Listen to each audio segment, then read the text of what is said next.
boa tarde, tudo bem com vocês? Estou aqui hoje com a Bárbara Catarina, psicóloga, e hoje nós vamos falar sobre um assunto muito importante, que é sobre por que a inteligência emocional é a habilidade do futuro. Vamos lá, né, Rê? Prazer estar aqui, obrigada pelo convite. A ideia é a gente poder conversar um pouquinho sobre esse tema que assusta tanto os pais e que é um assunto importante da gente discutir, né? Sim, de extrema importância.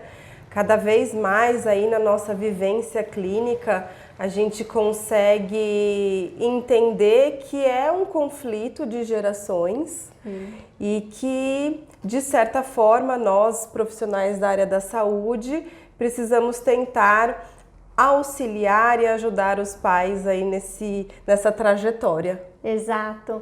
Acho que para a gente começar, a gente precisa entender um pouquinho quem é a criança do século XXI, como ela funciona, tanto em termos comportamentais, físicos, emocionais. A gente precisa entender quem é essa criança até para entender por que a inteligência é tão importante e a inteligência emocional, né? Que eu acho que é isso que a gente está focando hoje nesse bate-papo.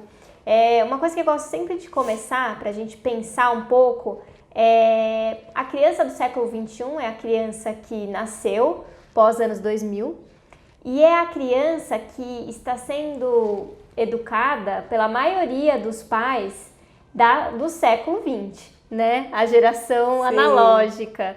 Existem alguns casos, né, de adolescentes tendo filhos, mas a gente está falando da geração que nasceu no século XX e está educando essa geração do século XXI. E é a última vez que isso vai acontecer, porque os netos, né, a próxima geração já vai ser educada por filhos, né, e pais que são da era digital. Então a grande questão desse momento que a gente está aqui hoje é como essa geração analógica vai educar essa geração tecnológica. A gente precisa entender que as crianças, elas sim, já estão diferentes e não é só uma percepção que a gente vê dos pais falarem, nossa, mas nessa idade eu não fazia isso que ele faz, ou por que ele se comporta desse jeito, eu não estou entendendo. É uma questão evolutiva, já se mostra muitas pesquisas que cerebralmente a criança já é diferente, então se a gente escanear os nossos cérebros, escanear os cérebros das crianças, eles já são diferentes anatomicamente. E isso é assustador, porque quanto tempo demorava para ter uma evolução de espécie mesmo, né? De física, demorava-se muitos milênios e séculos, mas agora a gente está falando aí de 20 anos, né? A gente está em 2019 e já teve uma alteração. Ainda não se sabe exatamente o que significa, mas se sabe que essa geração, ela tá diferente e ela demanda coisas diferentes. Se ela demanda coisas diferentes, a gente precisa saber o que fazer. Porque a educação que a gente recebeu no século XX, ela não funciona para essa geração mais. Não quer dizer que a gente tem que jogar fora tudo que a gente aprendeu e tudo que a gente recebeu. Mas a gente precisa sim se atualizar e a gente precisa entender o que está acontecendo com essa geração para poder educar. E para poder ajudar também. Exato. Né? Na verdade, para nós também tudo é uma novidade. Tudo é um desafio também, porque nós não vivenciamos, nós não crescemos com toda essa tecnologia, mas nós precisamos estar abertos a receber tudo isso que vem, tudo isso que chega. E além de receber, estar preparado para se organizar emocionalmente e conseguir conduzir a criação dessas crianças. Exato. A gente precisa entender um pouquinho como é que é o desenvolvimento da criança para que a gente possa saber exatamente o que esperar em cada fase, porque uma das coisas que acontecem muito, a criança emite um comportamento que é super esperado para a idade, que a gente espera que ela reaja dessa forma e os pais ficam muito assustados, porque não sabem exatamente o que fazer com aquilo. E quando a gente compreende o que esperar em cada fase do desenvolvimento, a gente diminui um pouco a nossa ansiedade e a gente também conduz de uma maneira mais adequada. Uma questão que a gente sempre conversa é que se a gente for abrir a literatura, né, sobre a infância, o que esperar, a gente se assusta um pouco, porque falam assim, a criança ela vai sorrir aos 2 meses. E a gente sabe que isso não é mais real. As crianças, elas sorriem antes. Já tem recém-nascido chegando aqui esboçando o sorriso. Exato. E você vê que não é reflexo, Não é reflexo. Então, realmente é um comportamento que nós também estamos percebendo. Os marcos de antigamente, eles são diferentes dos marcos das crianças de hoje. Se alteraram e a gente precisa entender algumas coisas. Como se alterou, a gente fica às vezes muito ansioso. Mas o meu filho, então, ele tá acima do que se esperar. E não é muito real. Todas as crianças, elas estão nascendo com essa velocidade e a gente precisa entender e precisa atualizar um pouco esses padrões. Como a tecnologia está aí e a gente consulta o Google o tempo todo, isso gera também muita divergência de informação mesmo, né? Então, muitos pais acabam ficando muito ansiosos sem saber o que fazer. Então, vamos pensar um pouquinho o que a gente tem que esperar quando a criança é pequena. Então, os primeiros aí 3 anos, que são os temidas fases de birra, as fases onde a criança está aprendendo a dizer não, onde a criança ela está tentando se situar no mundo. Se fazer entender, né? Exato. Lembrar que muitos ainda não, com essa idade, por volta de 2, 3 aninhos, ainda também têm dificuldade de se expressar, por mais que já falem, né? O que eu vejo que é muito comum é a criança já tem a habilidade de falar, mas é muito difícil ela conseguir se expressar emocionalmente, se até para muitos adultos isso é difícil, né? Então, enxergar uma criança como uma criança e não como um adulto pequenininho é importante. Porque a gente, apesar deles terem às vezes um vocabulário super extenso, essa questão de nomear sentimentos é um aprendizado. A gente não nasce sabendo fazer. Então alguém ensinou que isso aqui é uma cadeira. Alguém precisa ensinar para aquela criança que aquilo que ela está sentindo é uma angústia, uma tristeza, é raiva. Ela precisa entender porque é abstrato. É diferente de você aponta para a cadeira e pergunta para a criança o que é aquilo. Uma cadeira. Ela vai saber. Mas quando ela está imersa naquela emoção, ela não sabe exatamente o que significa. Então a gente precisa pensar desde o comecinho. E uma coisa que eu queria destacar nessa primeira infância, esses primeiros 3 anos que é importante, é que a criança ela se desenvolve através dos 5 sentidos. Então, visão, tato, olfato, paladar e audição. E o que tem acontecido? As telas, elas têm substituído muitas questões de desenvolvimento e a gente não está se dando conta dos impactos negativos que isso significa. Não quer dizer que a tela ela é a grande vilã. A questão é sempre o bom uso dela. A criança ela tem perdido algumas habilidades, então, por exemplo, as crianças não têm engatinhado, as crianças não têm trabalhado muito tato, pé no chão, pé descalço, pé sujo, não têm trabalhado muito essa questão de cheirar as coisas, de colocar na boca, que é super importante para o desenvolvimento. Quando ela fica ali na tela, ela fica hipnotizada, porque a tela foi feita para a gente não conseguir desconcentrar. Exatamente, não conseguir tirar. Principalmente os desenhos infantis. Muito. Se vocês observarem, as cores são cores vivas, as telas mudam rapidamente, então é tudo para realmente não dispersar a atenção. Exato. Né? E aí, para um cérebro que está em desenvolvimento, isso é prejudicial se ele só fica desenvolvido naquilo. Então, quando ela está ali na tela, aquele brinquedo, ela não vai conseguir levar na boca para entender o que está acontecendo. E essas habilidades, elas são importantes. Então, aumentou muito os casos de miopia por conta de uso da tela, né? Porque é a distância do braço. E a criança, ela não nasce com o músculo do olho desenvolvido ainda, precisa ser treinado. As crianças não olham mais para o horizonte. Sabe aquelas viagens de carro longa que a gente fazia? Ia contando a vaquinha, ia cantando música, olhando para fora do carro? Hoje as crianças, elas têm ficado muito na tela e perdido essa habilidade de olhar para o horizonte. E olhar para o horizonte faz com que a gente desenvolva a capacidade de olhar longe, que é a miopia, né? E aí muitas crianças, 7, 8 anos, a hora que começa ali naquele processo de alfabetização na escola, percebe que não está enxergando. Então a gente precisa tomar um pouco de cuidado, porque tem muitos aplicativos muito legais, que são legais mesmo, que podem ajudar, mas a gente precisa saber que, como tudo, precisa ter um tempo. Então, precisa ter o tempo de tela, precisa ter o tempo de brincar, precisa deixar se sujar, precisa deixar colocar as coisas na boca. Claro, tudo com segurança, mas a criança precisa desenvolver os 5 sentidos. Porque aí a gente não sabe que tudo isso tem a ver, muitas vezes, com uma dificuldade alimentar. A criança que tem um repertório baixo de comida, por quê? Porque não experimentou textura, não se sujou, não consegue experimentar coisas novas. Muitas crianças que têm dificuldade de aprender é porque não usou todas as habilidades do corpo para conseguir ter concentração, para conseguir sentar e se concentrar naquilo que ela está fazendo. Então, esses primeiros 3 anos, né, acho que desde a gestação, mas os primeiros 3 anos de vida, ele é fundamental para esse desenvolvimento. E aí a criança, ela ainda não é capaz de controlar o próprio corpo e as próprias emoções. Por isso que ela tem os rompantes de raiva, de birra, e aí a gente olha para aquela criança que fala super bem, que argumenta super bem, mas na hora de uma frustração não consegue lidar com aquilo, a gente fala, mas não é possível, alguma coisa está errada com essa criança, né? Ela está indo tão bem, ela fala tão bem, mas aí eu falo um não para ela, alguma coisa acontece, ela se joga no chão. Por quê?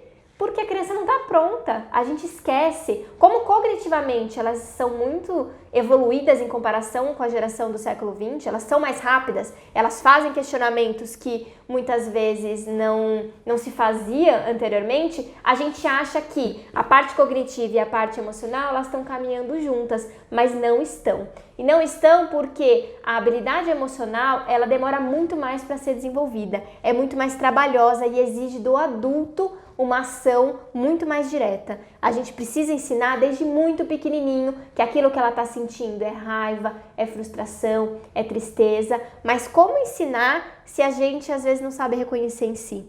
E aí que está o problema, porque a criança ela aprende observando. É bem a questão que a gente sempre diz daquele ditado, né? Eu faço o que eu digo, mas não faço o que eu faço. Nessa geração não funciona, porque eles observam, eles olham tudo que você faz e se você é incoerente, eles te pegam na curva, né? Eles pegam na curva e vão cobrar, né? Então você tá dizendo que não é para gritar e tá gritando. Eles começam a perceber que o que você tá dizendo não tá sendo muito claro. Por quê? Lembre-se, cognitivamente, cerebralmente eles estão evoluídos, só que emocionalmente não. E a gente precisa desenvolver essa habilidade, porque isso é o diferencial para ser um adolescente mais tranquilo, mais produtivo e, consequentemente, um adulto que consiga lidar com as emoções. A tecnologia, daqui para frente, ela não vai sumir.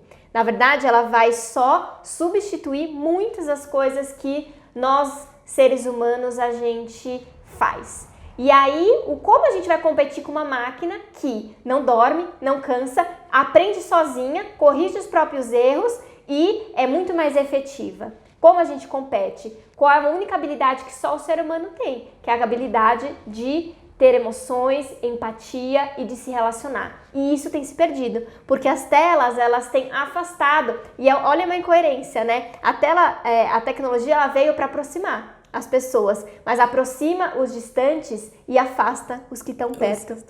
E aí que é o grande problema, porque as crianças elas têm perdido a habilidade de se relacionar, de poder ter um conflito na escola e conseguir superar sozinho. Os adolescentes, eles têm dificuldade de conseguir namorados, amigos. Por quê? Porque o olho no olho é diferente. A comunicação falada, não dá pra gente pausar, deletar, excluir, mandar uma figurinha, me esconder atrás de uma comunicação que é, por exemplo, o mais famoso, que é o WhatsApp. Você tem tempo para pensar, né? Você finge que você não viu, aí você tem tempo para raciocinar o que você vai responder, você escreve, você apaga, só que no olho a olho não, né? Você precisa saber ter essa espontaneidade e tá faltando essa relação de contato. A gente precisa se adaptar, a gente precisa se aproximar para poder desenvolver. Então, quando a criança aos 2 anos ela se joga no chão, é o momento esperado que ela faça isso e a gente precisa ajudar ela a modular. E como a gente faz isso? A gente precisa ensinar ela a identificar aquilo que ela está sentindo. Porque a partir do momento que a gente nomeia aquilo que está acontecendo com a criança, ela é capaz de se ajustar. E naquele momento de raiva, a gente precisa acolher a criança, deixar aquilo se acalmar para corrigir. No momento que ela tá, né, no auge da birra, não adianta a gente falar nada, porque ela não escuta. Ela não consegue prestar atenção e a gente acha que ela tá nos afrontando, que ela tá fazendo de propósito, mas não está. É só pensar quando você está em descontrole emocional. Não adianta alguém falar, fica calmo. Se acalma, você fica com mais raiva ainda. Você quer brigar ainda mais. Então, por que seu filho de 2 anos não ficaria mais nervoso? Então, espera as coisas se acalmarem e faz com que a criança reflita sobre aquele comportamento. Então, vamos supor que ela derrubou tudo no chão, porque ela ficou com muita raiva. A partir do momento que ela se acalmar, é o momento de conversar. Então, o que você achou disso tudo que aconteceu? Ou o que você poderia ter feito de diferente? Então, vamos arrumar? Ela aprender essa habilidade de, tudo bem, eu me descontrolei, mas eu posso consertar. Causa e consequência. A criança precisa vivenciar aquilo que ela está passando para ela aprender. Quando a gente só pune a criança, então você não vai brincar, não vai ver tablet, ela não está associando aquilo que ela fez com aquilo que você está punindo. Então a gente precisa ensinar a criança ok, eu fiz essa bagunça, eu vou consertar. Claro que não se espera uma criança de 2 anos saiba organizar tudo. Sim. E vai conseguir fazer uma organização impecável. Você vai colaborar, mas ela precisa ter essa iniciativa, ela precisa participar desse processo, porque isso é um ciclo. A partir do momento que ela começa a entender que as fortes emoções elas vão vir e eu vou aprender a lidar com elas e a figura de referência, que é o pai, a mãe, a avó, quem tiver ali de afeto, ela vai conseguir me sustentar, isso vai ser importante. Só que a gente acha que a Bia acaba, né? Aos 2, 3 anos, mas ela não tá acabando. O que tem acontecido é que, como a gente não cuida no momento certo, que é essa idade, 2, 3 anos, a gente não ensina e não ajuda as crianças nesse momento, quando ela chega com 7, 8, 9 anos, elas fazem birras tão intensas quanto dos 2 a 3 anos. E muitos pais falam, Bárbara, mas ele tá parecendo uma criança de 2 anos. E eu falo, emocionalmente ele tá lá. A gente precisa fazer eles amadurecerem, porque é isso, eles são muito inteligentes, cognitivamente muito bons, mas emocionalmente eles não estão legais. Então a gente precisa saber ajudar a nomear desde cedo, porque isso vai ser o diferencial. Quando a gente for pensar lá na frente o que vai fazer as pessoas se diferenciarem, é essa capacidade de se comunicar, é essa capacidade de entender o outro e de sustentar as próprias emoções. Isso vai ser o diferencial nessa idade. Acho que é uma coisa muito importante da gente pensar. E uma coisa que é muito, assim, levando um pouquinho para o prático. A criança que está demorando para andar é visível. A criança que tem um atraso na fala é visível. Agora, como a gente consegue verificar o quanto essa habilidade emocional está sendo ou não trabalhada? É muito sutil. Então, daí a importância da gente levantar essa bandeira. Sim. Então, primeira coisa que nós trouxemos esse momento, essa discussão para falarmos sobre essa importância. Sim. Então, sim, as crianças precisam, desde o intraútero, terem a inteligência emocional cuidada e avaliada. E também é muito importante que os pais saibam que é de extrema importância olhar para como está a inteligência emocional do seu bebê. Desde bebê, sim, desde bebê, porque é um processo que se inicia desde antes do nascimento.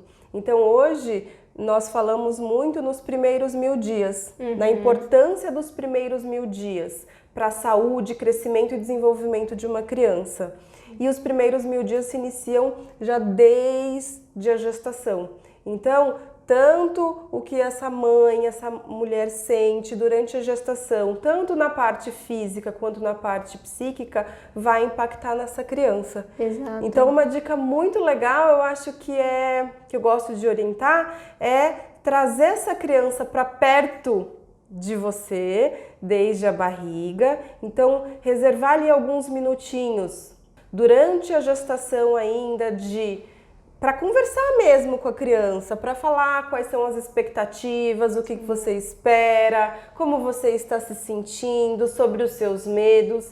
E aí eu acho que é até um treino para falar sobre emoções com a criança desde que ela nasce. Sim, a gente se preocupa muito em que atividades que eu vou fazer para estimular, como que eu posso estimular cognitivamente meu filho. A gente se preocupa muito com essa parte e é importante, só que a gente esquece que se a gente não dá uma equiparada nesse estímulo emocional, isso a longo prazo é muito mais difícil. Então a gente precisa fazer esse processo desde muito pequenininho, desde a barriga, mas para isso a gente precisa começar aqui, em nós. Somos nós adultos que faremos esse processo. E será que a gente sabe reconhecer as nossas emoções? Será que alguém ensinou isso pra gente? Não foi uma coisa que foi ensinada, só que dá para aprender. E dá para aprender se a gente reconhecer que a gente está precisando de ajuda. Então a gente tem que ensinar uma coisa que a gente também pratica.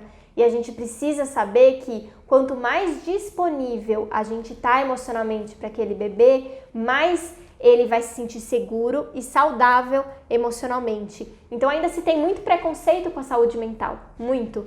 Melhorou muito, né? Hoje as pessoas já entendem o trabalho do psicólogo, do psiquiatra, mas ainda se tem um preconceito, né? Porque eu quero, mas assim, distante, né? Vou procurar tá tudo um psicólogo. bem. Não tem nada de grave, mas a gente precisa trabalhar com prevenção. Como a gente vai, levar o bebê no pediatra para fazer as prevenções, a gente precisa cuidar da prevenção emocional e dessa saúde, né? Eu e a Rê, a gente trabalha muito essa questão, a gente até desenvolveu um pouquinho os e-books falando um pouco sobre isso, falando sobre os primeiros anos do bebê, porque a gente sabe da importância de juntar a parte médica com a parte psíquica e com informações relevantes para pensar esses dois processos. Como a gente estimula fisicamente e emocionalmente esse bebê. Então a gente tem se dedicado muito sobre isso, né, Rê? Porque é importante a gente pensar um pouquinho como fazer, e tem coisas que dá para ser feito para prevenir. Eu, como psicóloga infantil,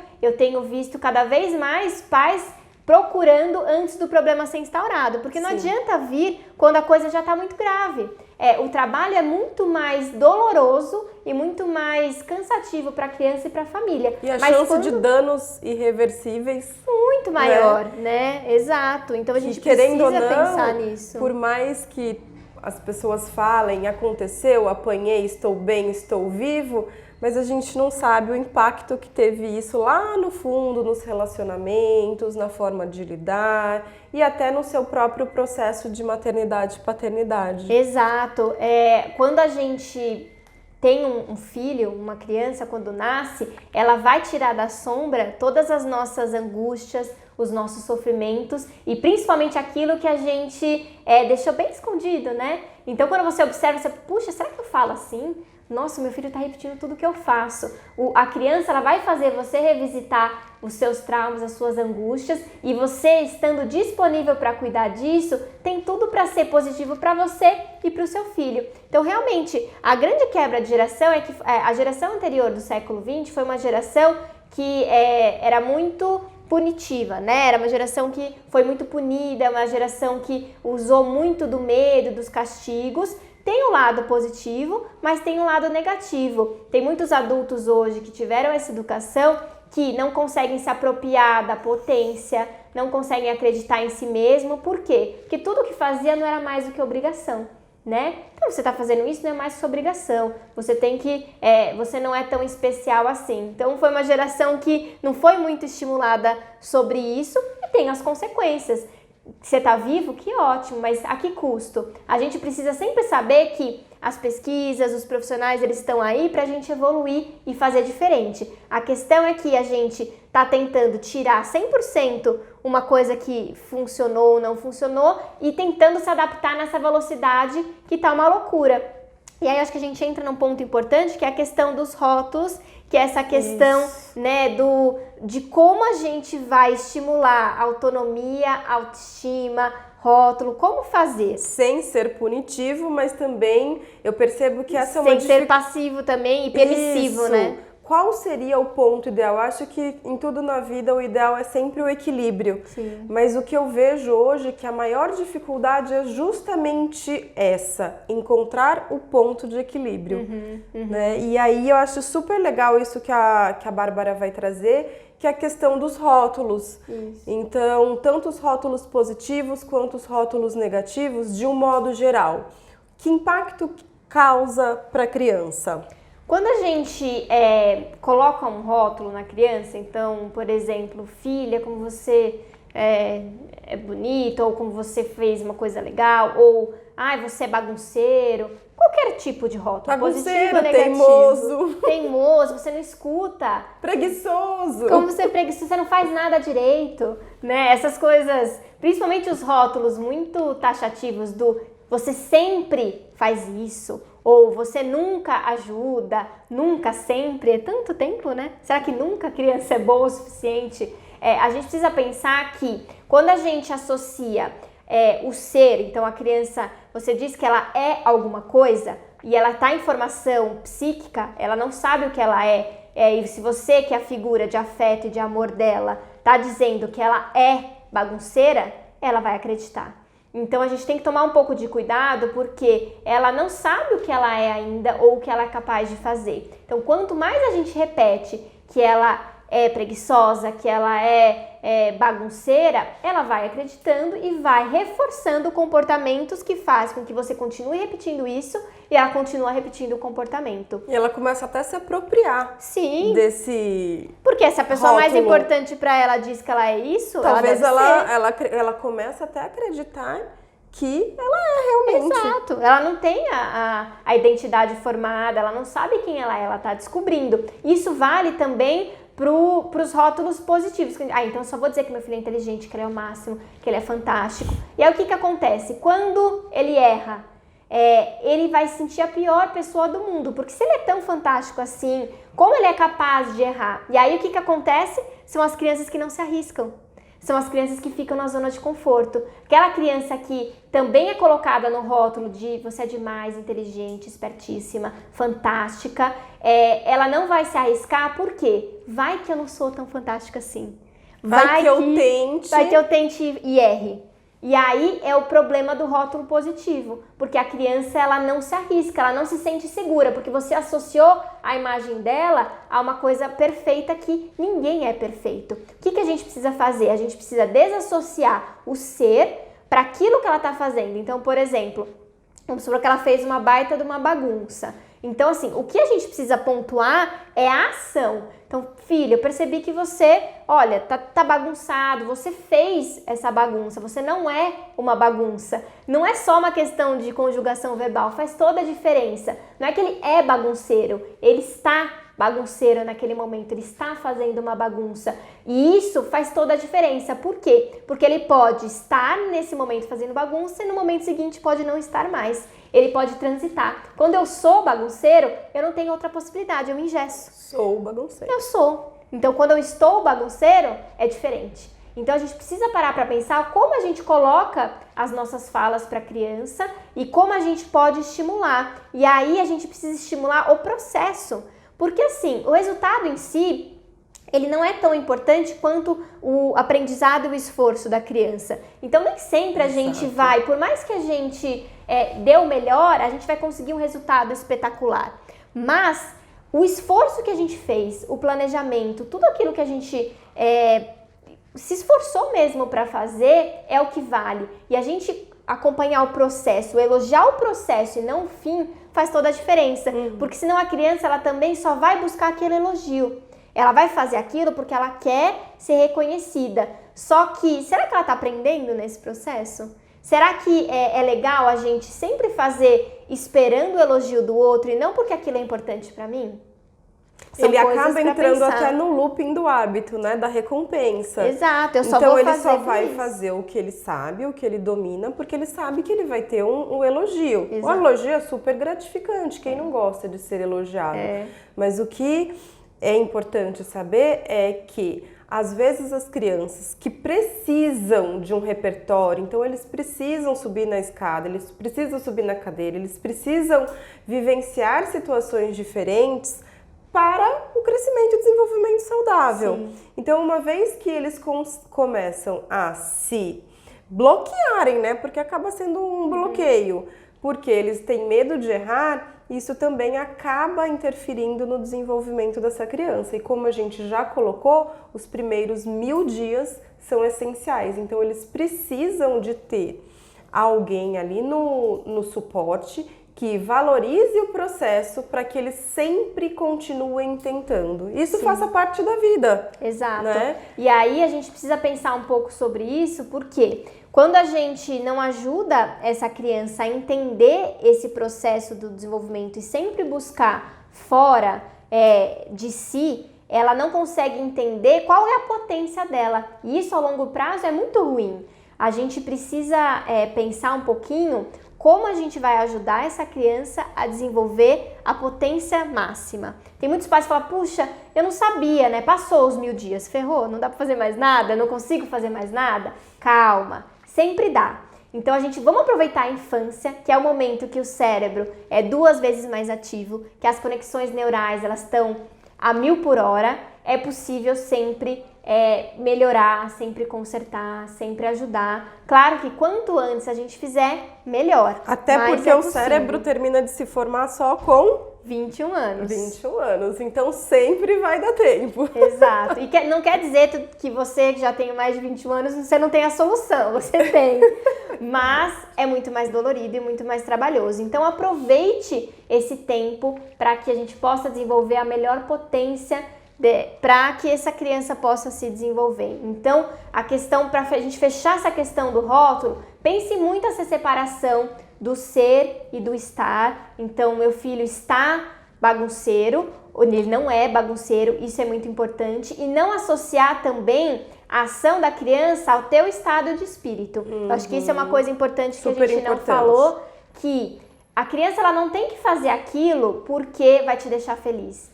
Filho, se você comer tudo, a mamãe vai ficar tão feliz com você. Quando a gente diz isso, a gente está dizendo que a gente precisa fazer aquilo pelo outro. E não porque comer é importante, comer tudo vai deixar ele saudável, vai deixar ele se desenvolver. Ou então arrumar o quarto. Se você arrumar o quarto, a mamãe vai ficar muito feliz com você.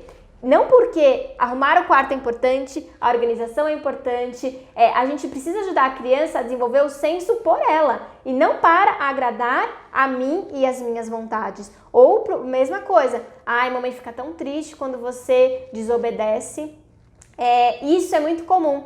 A gente não está dizendo isso para você se sentir culpada, mas é para você refletir, porque é um hábito. A gente foi criado assim e a gente reproduz esse comportamento. Então, quando a gente associa a criança que ela tem que nos deixar feliz, ela não desenvolve a capacidade de pensar, puxa, isso é importante para mim. E aí chega na adolescência, os pais ficam de cabelo em pé porque o filho está fazendo tudo que o amigo está mandando ele fazer.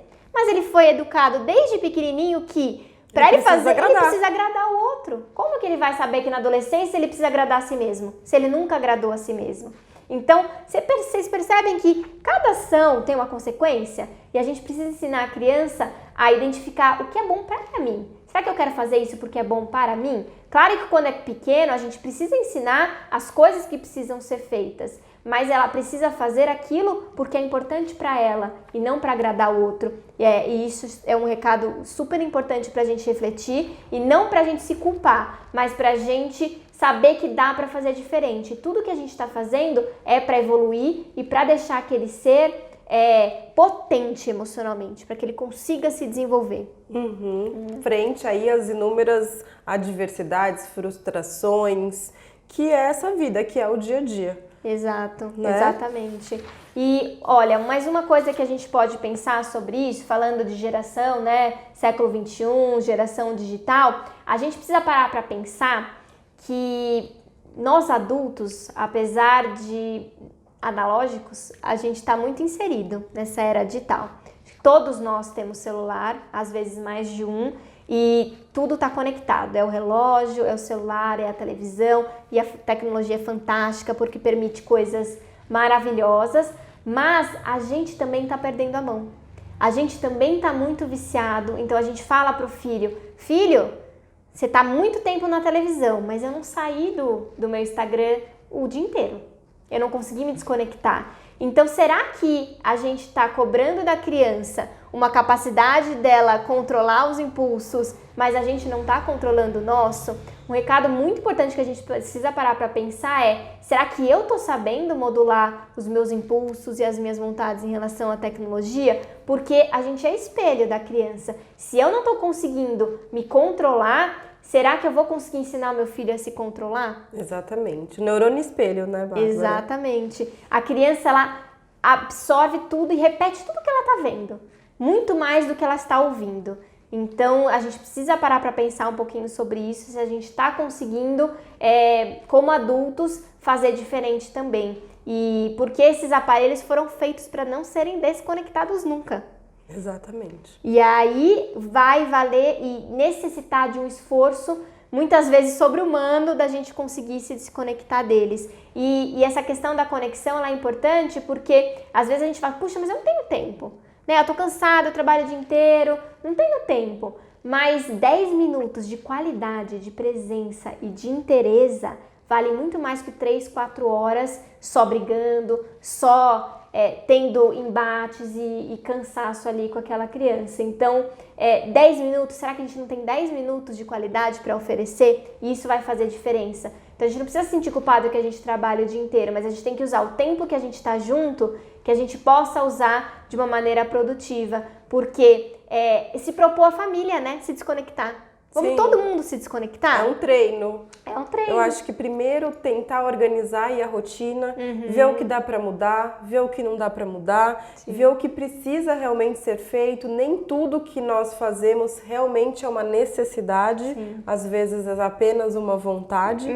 Então, nesse caos que é a rotina, o cotidiano, é importante a organização e sinaliza para a criança: olha, agora nós vamos ter o nosso tempo juntos. Vocês podem usar aí o nome que vocês quiserem. Então sinaliza para a criança: olha, esse tempo vai começar. Sim. Esse está valendo. E aí é importante que não tenha nada que possa distrair a conexão de vocês. Sim. Então, panela no fogo, tablet, celular, qualquer outra coisa. Então isso é super importante. E aí, assim que terminar, também sinaliza para a criança: olha, agora acabou, amanhã vai ter mais nesse mesmo horário. A gente pode, tudo que a criança ela consegue palpar e visualizar, ela acaba ficando mais tranquila. Então, quando ela sabe, a previsibilidade deixa a criança mais tranquila. Isso. Então, quando ela sabe o que vai acontecer ao longo do dia dela, ela também vai ter mais tranquilidade de esperar e saber que ela vai ter esse tempo de qualidade com o pai. Sim. Então, uma coisa que eu gosto de sugerir bastante para os meus pacientes é fazer um painel com a rotina da criança. E aí vocês podem colocar fotos sobre os marcos do dia da criança. Então, o café da manhã, a escola, o almoço, o cochilo da tarde, e ali encaixar o tempo de qualidade, o tempo em família. Por quê? Porque ela vai acordar de manhã, ela já vai lá para o painel e ela vai perceber que a hora vai chegar. Então, isso deixa ela muito mais tranquila. Tem funcionado, dá super certo. Pedir para a criança participar desse momento da criação do painel é bem legal. Então eles usam cola, pintam, é bem interessante. E aí você começa a perceber que a criança fica menos ansiosa, porque a criança não sabe, não tem noção do tempo. Então quando você fala para a criança: daqui a pouquinho a mamãe vai brincar com você, ela vai falar: daqui a pouco agora? Já chegou? Já chegou? Então, ela não tem a noção do que é daqui a pouquinho, mais 5 minutos, mais um dia, mais um ano. Então, é muito importante trazer esse mundo abstrato para esse mundo mais concreto que é o dia a dia. Bárbara, eu queria que você falasse um pouquinho sobre uma situação que é muito comum nessa nossa rotina, com muitas coisas para fazer. Então, às vezes nós vamos sair e fica lá apressando a criança, coloca o tênis. E é super importante a gente trabalhar a questão da autonomia com as crianças. Sim. Principalmente quando elas estão ali por volta de 1 ano e meio, 2 aninhos, que elas já sabem fazer muita coisa. E aí a gente acaba, por ansiedade, por às vezes nem pensar no que isso pode levar. Sim. Tomando algumas atitudes que deixam principalmente a criança muito triste, porque ela não consegue mostrar tudo aquilo que ela já, uma habilidade que ela conseguiu, isso é super importante. Para ela foi uma grande conquista, então colocar o sapato, guardar o sapato, qualquer habilidade que ela conseguiu fazer, para ela isso é muito importante, então a gente precisa validar. E também para que depois, futuramente, a gente não acabe colhendo os frutos de uma criança que não tem aí essa proatividade, que fica esperando, uma criança que tem um comportamento um pouco mais passivo, que fica aguardando que um adulto sempre faça as coisas por ela. Então eu gostaria que você pontuasse um pouquinho sobre a questão da autonomia e autoestima que acabam... A autonomia, ela tem tudo a ver com a autoestima, né? Você falou bem, a criança de 1 ano e meio, 2 anos, é uma criança que ela começa a ter mais autonomia e ela tudo, não, eu faço, eu quero, eu faço. E aí o que acontece? Como ela ainda está aprendendo, ela não vai fazer aquilo com excelência e muito menos com a agilidade que a gente gostaria que ela fizesse. Só que o que acontece? Quando a gente não estimula a autonomia e deixar a criança fazer aquilo que ela já é capaz de fazer, a gente atrapalha na autoestima dela e na autoconfiança. Porque o que acontece? Se eu sempre pego, ela tá tentando pôr o tênis, aí daqui que a mamãe vai pôr. A gente tá dizendo pra ela, você não é capaz de fazer isso sozinho, eu preciso fazer por você. O tempo inteiro a gente tá fazendo isso. E aí chega lá, pelos seus 7, 8 anos, a criança extremamente dependente fala assim, puxa, mas meu filho não faz nada sem eu pedir. Mas lá, na idade que ele precisava ser estimulado a fazer sozinho, você não teve paciência. Então vamos parar para pensar que a criança ela tem um ritmo que é dela e ela não tem habilidade, coordenação motora, ela não vai fazer perfeito, mas aquilo que ela já dá conta de fazer, você precisa sim estimular a autonomia, porque isso tem tudo a ver com a autoconfiança. É muito bonito de ver quando a criança faz uma coisa sozinha por ela, a alegria que ela fica. Ela comemora, ela fica muito feliz, porque é muito bom para ela conquistar coisas por ela. Pra gente é uma bobagem, mas às vezes conseguir enfileirar sozinha uma coisa é tão importante. Ou conseguir vestir a camiseta, ou colocar a calça sozinho. São coisas que parece bobagem, mas é tão importante para a autoestima dela, porque ela vê que aquele adulto acredita nela e ela passa a acreditar em si mesma. A gente precisa deixar que as crianças façam aquilo que ela já dá conta de fazer e sempre estimular. Não, filho, eu sei que você consegue. Porque o que acontece? Ela começa a crescer, ela vai tentar, eu não consigo. Por quê? Porque na hora que a gente precisava estimular, a gente podou. E porque 1 ano e meio, 2 anos, eles querem fazer coisas que às vezes eles não dão conta de fazer mesmo. Mas deixa ele se arriscar um pouquinho, deixa ele tentar um pouco. Fala, olha, você vai fazer um pouquinho, depois a mamãe vai fazer outro pouquinho. Porque senão a gente acaba tolhindo ela demais e essa autonomia, ela vai se perdendo e a gente faz com que essa criança fique extremamente dependente, extremamente insegura e incapaz de desenvolver as coisas por si. Então a grande dica é, deixa ela fazer aquilo que ela já dá conta de fazer sozinha, deixa ela experimentar. Não vai ser perfeito? Não vai, mas quanto tempo a gente demorou para desenvolver essa habilidade? Então hoje é óbvio, mas você esqueceu quanto tempo você demorou para fazer isso? É só pensar quando você está aprendendo uma coisa nova, que alguém já faz muito bem, você fala assim, nossa, nunca vou conseguir fazer aquilo. E aí você se esforça, você se dedica e você consegue. E através de repetição. Repetição. Ela vai precisar de muito treino, muita repetição, fazendo a mesma coisa para conseguir chegar no objetivo final. Exatamente. Então, às vezes, uma dica bem legal, porque às vezes é de manhã, a criança quer se trocar. Então, às vezes, acordar um pouquinho mais cedo para que a criança tenha esse tempo. Então, tentar estruturar o dia a dia para que essa criança tenha o tempo, ou pelo menos um pequeno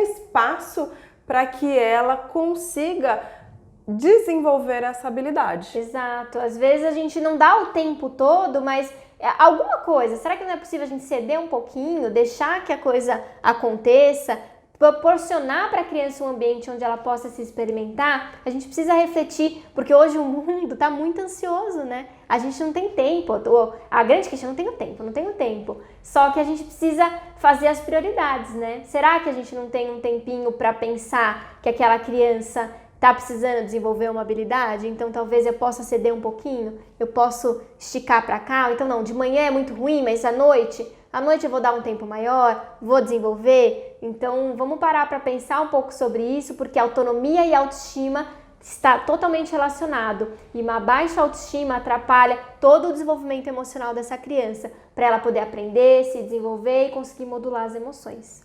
E aí, mais um adendo, a gente já sabe o quanto é importante investir nessa primeira infância. Sim. O quanto o investimento numa criança, ela traz benefício para a humanidade. Isso já foi motivo de prêmio Nobel em 2000, James Heckman. Ele conseguiu comprovar até financeiramente o quanto o investimento em uma criança traz em benefício para uma sociedade, para uma nação. Sim. Então, não pensem que é algo que não vai ter um impacto futuro, que sim, é uma ação que nós fazemos hoje, mas que vai ter um impacto a longo prazo e de forma exponencial. Exato, a gente precisa cuidar das crianças e dessa infância, porque isso vai fazer toda a diferença, é um investimento mesmo, que a gente precisa investir tempo e precisa investir afeto. Não tem nada a ver com dinheiro, não tem nada a ver com questões financeiras, tem a ver com a nossa disponibilidade interna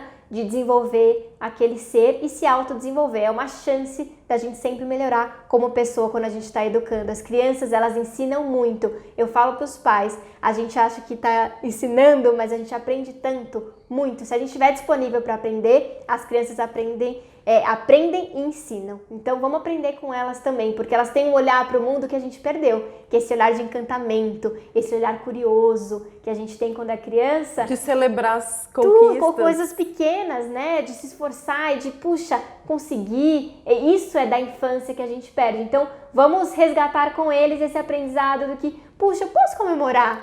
Para mim, então, para o outro não é legal, mas eu queria isso e eu consegui. Então a criança eu fui atrás, mostra. eu consegui, eu lutei. É mérito meu, eu que consegui. Então isso a criança ensina a gente. Vamos estar disponível também para educar e aprender.